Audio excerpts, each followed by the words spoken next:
The show was running exactly the way a Tuesday night late show was supposed to run. Tom Hanks had walked out to enormous applause, settled into the guest chair with that effortless warmth he perfected over 4 decades in public, and spent the first 12 minutes being exactly who America needed him to be: funny, self-deprecating, warm, the embodiment of decency in a world that sometimes felt short on it. He talked about the new film. He told a story about his grandchildren that made 300 people laugh at exactly the same moment. He was Tom Hanks. And Tom Hanks was always exactly what you needed him to be. Stephen was in his element, the rhythm was perfect, the audience was engaged, the conversation flowed with that particular ease that happens when two people who genuinely like each other are given permission to just talk. Everything was going exactly as planned. And then Tom's phone rang. It wasn't loud, it was muffled, coming from inside his jacket pocket. But in the particular silence that follows a punchline before the laughter fully arrives, everyone heard it. The studio audience heard it. Stephen heard it. And Tom Hanks, who had done 1,000 interviews and knew better than anyone how to ignore distractions, went completely still. "I'm so sorry," Tom said, his hand already moving toward his pocket. "I thought I'd turned this off. I'm so sorry." Stephen smiled, that easy host smile, the one that says we've all been there, it's fine, we'll wait. Hey, it happens, we can edit it out, no worries. But Tom had pulled the phone out and was looking at the screen, and something happened to his face that made Stephen's smile fade immediately. "Tom," Stephen said.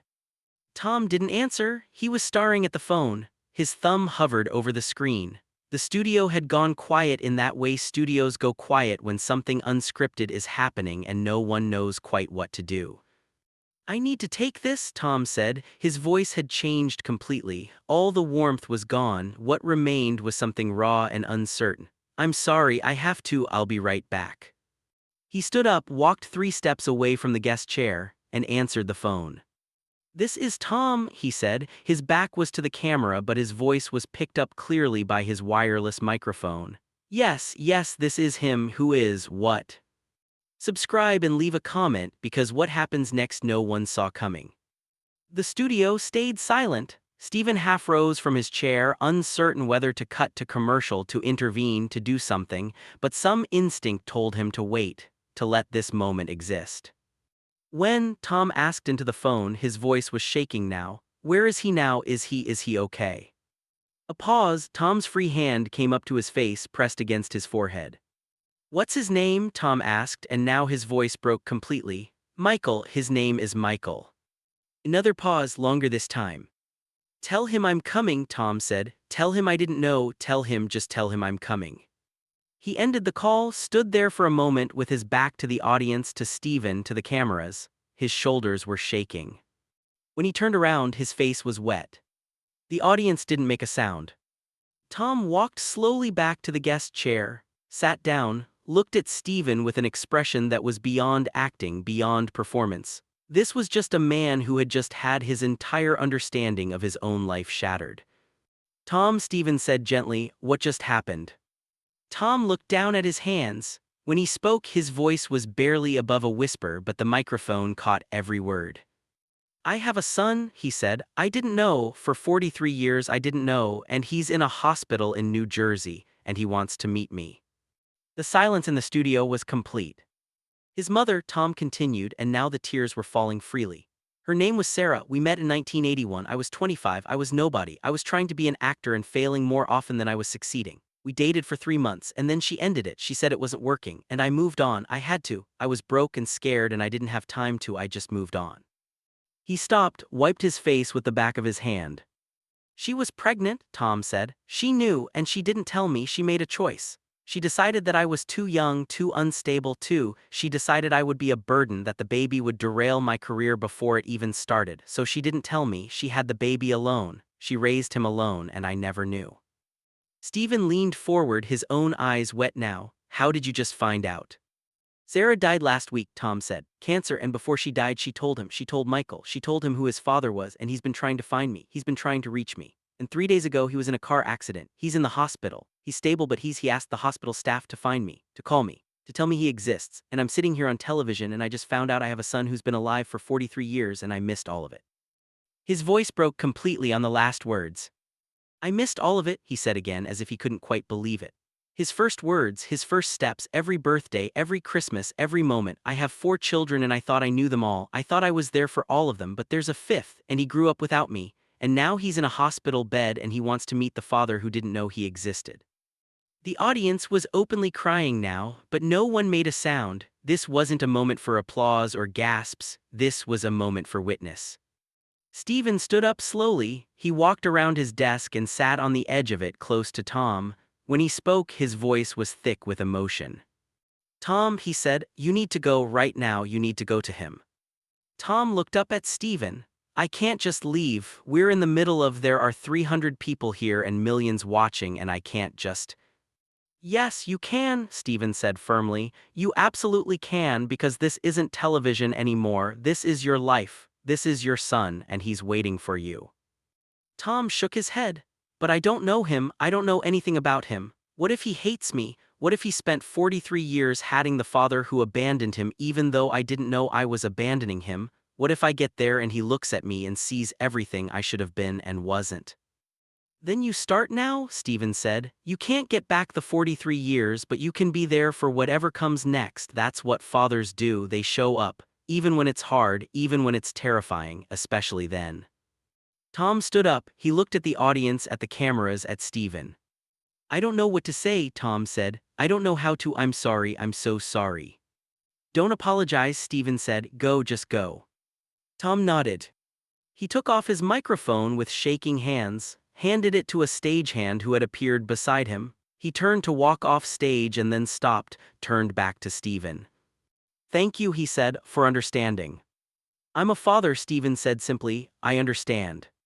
Tom Hanks walked off the Late Show stage. The cameras followed him into the wings, followed him as he grabbed his jacket, followed him as he walked toward the exit, and then he was gone. Stephen turned to face the camera directly. His own face was wet. He took off his glasses, wiped his eyes, put them back on. "Ladies and gentlemen," he said, his voice shaking slightly, "I've been hosting this show for 9 years, and I've never had a moment like that. Tom Hanks just found out he has a son he didn't know existed, and that son is in a hospital right now waiting to meet his father for the first time." He paused, took a breath. "I don't know what's going to happen next," Stephen said. "I don't know if the story has a happy ending or a complicated one or something in between, but what I do know is that we just watched something real. We watched a man's life change in real time, and the only thing we can do now is hope. Hope that Michael is okay. Hope that when Tom gets to that hospital, they find something in each other that's been missing for 43 years. He looked directly into the camera. "If you're a parent watching this," Stephen said, "hold your kids a little tighter tonight. Because Tom Hanks just reminded us that life can change in a phone call, that family isn't always what we think it is, and that sometimes the most important moment of your life happens when you least expect it." The audience didn't applaud, they just sat there, 300 people who had come to see a comedy show and had instead witnessed something sacred. "We're going to take a break," Stephen said quietly, "and when we come back, I honestly don't know what we're going to do, but we'll figure it out together." The camera faded to black.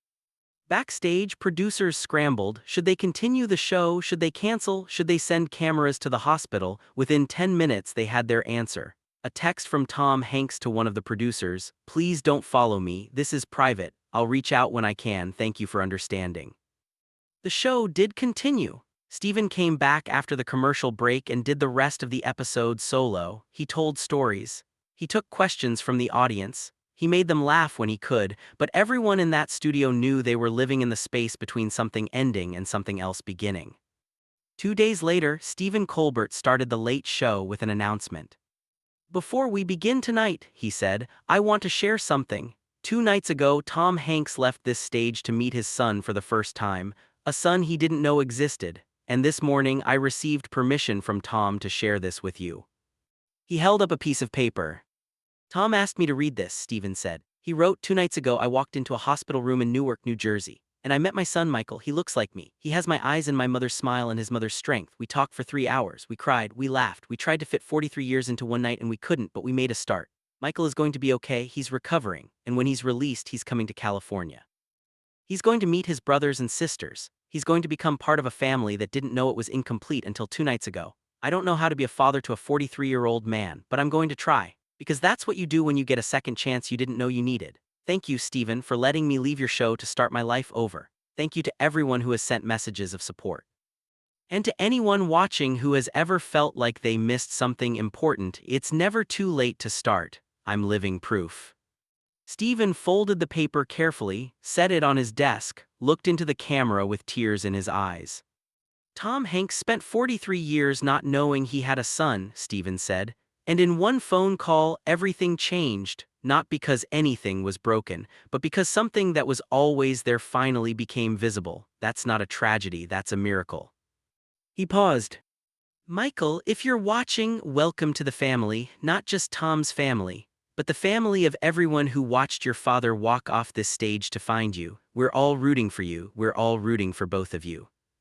The applause that followed wasn't like regular applause. It was the kind that comes from relief, from hope, from the collective understanding that sometimes the stories that matter most aren't the ones we plan, but the ones that interrupt our plans and remind us what actually matters. Tom Hanks never did finish that interview. But he started something more important. He started being a father to a son who had waited 43 years to meet him. And television, for one night, stopped being about entertainment.